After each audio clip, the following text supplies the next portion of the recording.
Hello everyone, Filmight explainer is back. আজ আমি My Demon South Korean ড্রামাটির season 1 এর দ্বিতীয় এপিসোডটি এক্সপ্লেইন করতে যাচ্ছি। গল্পটি ভালোভাবে বোঝার জন্য প্রথম পর্বটি যদি কেউ না দেখে থাকো তাহলে সেটা আগে দেখে নিও। তো প্রথম এপিসোডে আমরা দেখেছিলাম গুয়ন অর্থাৎ আমাদের এই ড্রামাটির হিরোর হাতের অলৌকিক ক্রস চিহ্নটি হিরোইন দহির হাতে ট্রান্সফার হয়ে গিয়েছিল, অর্থাৎ এবার গুয়নের সব পাওয়ার দহির কাছে চলে গেছে। তখনই সমুদ্রের পানি তাদেরকে গোল হয়ে ঘিরে ধরে, মনে হয় যেন পানির বিন্দুগুলো বাতাসে থমকে গেছে। আর এই দৃশ্য দেখে অবাক হয়ে দহি পুনরায় অজ্ঞান হয়ে যায়। গুয়ন ভাবতে থাকে যে তার পাওয়ার দহির মধ্যে কিভাবে গেল। এরপর দহির জ্ঞান ফিরে আসে, দেখতে পায় সে হসপিটালে রয়েছে, সামনেই গুয়ন বসেছিল।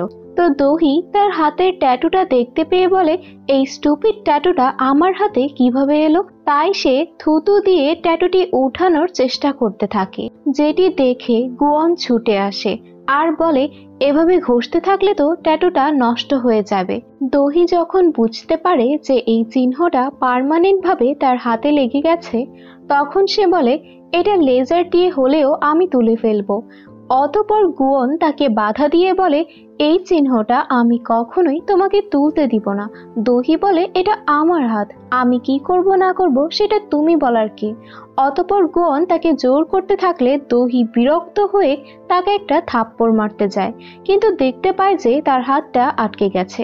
আসলে গুয়ন তখন তার হাত ধরেছিল, তাই সে দহির হাত আটকে রেখেছিল, কিন্তু যখনই সে দহির হাত ছেড়ে দেয় তখনই সজোরে তার গালে দহির হাতের থাপ্পড় পড়ে যায়, আর এতে বেচারা গুয়নের গালটা লাল হয়ে যায়। এরপর সেখানে ডিটেকটিভ আসে আর গুয়নের কথা মতো সেই কিলারের একটি স্কেচ বানায়, কিন্তু দেখা যায় সেটা শুধুই মাত্র একটি মাস্ক ছিল। তার আসল চেহারা তো লুকিয়েছিল সেই মাস্কের পেছনে। কিছুক্ষণ পর সেই কিলারের বাড়িতে একটি বৃদ্ধ লোক আসে। আসলে এই বৃদ্ধ লোকটি এই বাড়িটির মালিক, তো সে ভাড়া চাইতে এসেছিল। তখন সেই কিলারটি বলে, ছাদ থেকে আবারও পানি পড়ছে, তাই ভিতরে এসে এটি দেখুন, আমি ভাড়া নিয়ে আসছি।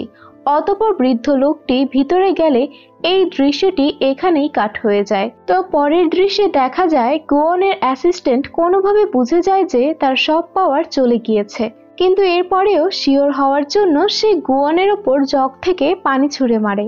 তখনই গুয়ন তার পাওয়ারের সাহায্যে পানিকে স্টপ করতে চাইলে সবটুকু পানি তার ওপরেই পড়ে যায়, কারণ তার কাছে তো এখন কোনো পাওয়ারই ছিল না। তো এরপর গুয়ন তার সেক্রেটারিকে সবকিছু খুলে বলে এবং দহির ব্যাপারে ইনফরমেশন জোগাড় করতে বলে। অন্যদিকে সেই দিনই আরো একটি লোকের সাথে ডিল করার 10 বছর পূর্ণ হয়েছে। তখন তার সেক্রেটারি তাকে বলে, আপনি এখন এই কাজটি কিভাবে করবেন? আপনার কাছে তো কোনো পাওয়ার নেই। তখন গুয়ন বলে, তার কাছে কোনো পাওয়ার না থাকলেও সে এটা পারবে, কারণ সে একজন ডেমন। এই কারণে গুয়ন তার পাওয়ার না থাকা সত্ত্বেও সেই ব্যক্তির সাথে ডিলটি শেষ করতে যায়, কিন্তু এবার সে নিজেই অনেক মার খায়। তবুও সে যাওয়ার সময় বলে, আজকের মধ্যে যে করেই হোক সেই ডিলটি কমপ্লিট করবে। এরপর আমরা ম্যাডাম জু আর দহিকে দেখতে পাই। দহি তার সাথে ঘটে যাওয়া নানান ঘটনা এবং সেই কিলারের ঘটনাটিও ম্যাডাম জুকে জানায়। তখনই সেখানে তাদের সাথে দেখা করতে সেকুন চলে আসে। সেকুন আসলে ম্যাডাম জুয়ের কোম্পানিতে কাজ করত, তাই সে একটি ইম্পর্টেন্ট ডকুমেন্ট ম্যাডাম জুকে দিতে এসেছিল। এরপর দহি বলে, আমার কিছু দরকারি কাজ আছে, তাই আমার এখন যেতে হবে। তখন সেকুন বলে, আমিও সেই দিকেই যাচ্ছি, চলো আমি তোমাকে ড্রপ করে দেই। তখনই ম্যাডাম জু তাদেরকে বলে, তোমরা দুজন একসাথেই কাজ করো, তাহলে তোমরা দুজন বিয়ে করে নাও না। দহি বলে, আমি এখন বিয়ে করতে চাই না। এই বলেই তারা সেখান থেকে বের হয়ে যায়। এরপর তারা গাড়িতে যাচ্ছিল, সেখানে দহির সেক্রেটারিকে দেখতে পেয়ে সেকুনের ভালো লাগে না, কারণ সেকুন দহিকে পছন্দ করত, তাই সে একান্তে তার সাথে কিছুটা সময় কাটাতে চাচ্ছিল। এরপর আমরা গুয়নকে দেখতে পাই, যে একটি বই পড়ছিল এবং সেখানে কি করে তার পাওয়ার পুনরায় ফিরিয়ে আনা যায় সে ব্যাপারে জানার চেষ্টা করছিল, কিন্তু অনেক খোঁজাখুঁজির পরেও সে কোনো উপায় পায় না। এরপর তার সেক্রেটারি তাকে কল করে দহির ব্যাপারে সব রকম তথ্য জানায়। এদিকে দহিকে দেখা যায় যে সে জানতে পেরে গিয়েছে কোন মেয়েটি তার কোম্পানির ব্যাপারে নেগেটিভ কথা রটাচ্ছে। অতঃপর সে ওই মেয়েটির কাছে আসে, যার নাম ছিল সুয়ন। এরপর দহি সেই মেয়েটি এবং তার বয়ফ্রেন্ডের কিছু ছবি দেখায় এবং বলে, এই ছবিগুলো যদি তুমি মিডিয়ার সামনে না আনতে চাও তাহলে তোমার এখন কি করা উচিত সেটা তুমি ভালো করেই জানো। এর পরের দৃশ্যে গুয়ন দহিকে তার সাথে দেখা করতে বলে। এরপর তারা যখন দেখা করতে আসে তখন দহি পুনরায় গুয়নকে দূর থেকে এক নজরে দেখতে থাকে। বোঝাই যাচ্ছিল দহি অনেক আগে থেকেই গুয়নের প্রেমে পড়ে গেছে। এরপর গুয়ন দহিকে কনভিন্স করায় যে আজ থেকে আমরা বন্ধু, আমাদের মধ্যে আর কোনো ঝগড়া থাকবে না। দহিও এতে রাজি হয়। অতঃপর গুয়ন দহিকে নিয়ে সেই লোকটিকে মারতে আসে যাকে সকালবেলায় সে মারতে পারেনি। সে দহির হাত ধরে বন্দুক ছাড়াই লোকটির বুকে গুলি মারে, ফলে লোকটি সেখানেই মৃত্যুবরণ করে এবং এরই মাঝে সেই কন্ট্রাক্ট পেপারটি আগুনে পুড়ে যায়। দহি এসব দেখে ভয় পেয়ে গুয়নকে জিজ্ঞেস করলে গুয়ন বলে সে লোকগুলো তার বন্ধু ছিল, তাই সে মজা করেছে। এরপর সে দহিকে নিয়ে পানির কাছে চলে আসে এবং সাথে সাথেই তাকে নিয়ে পানিতে ঝাঁপ দেয়, কেননা গুয়ন মনে করেছিল যে পুনরায় পানিতে পড়লে হয়তো দহির থেকে তার চিহ্নটি সে ফিরে পাবে। কিন্তু অনেক চেষ্টা করার পরেও সে চিহ্নটি কোনোভাবেই ট্রান্সফার হচ্ছিল না।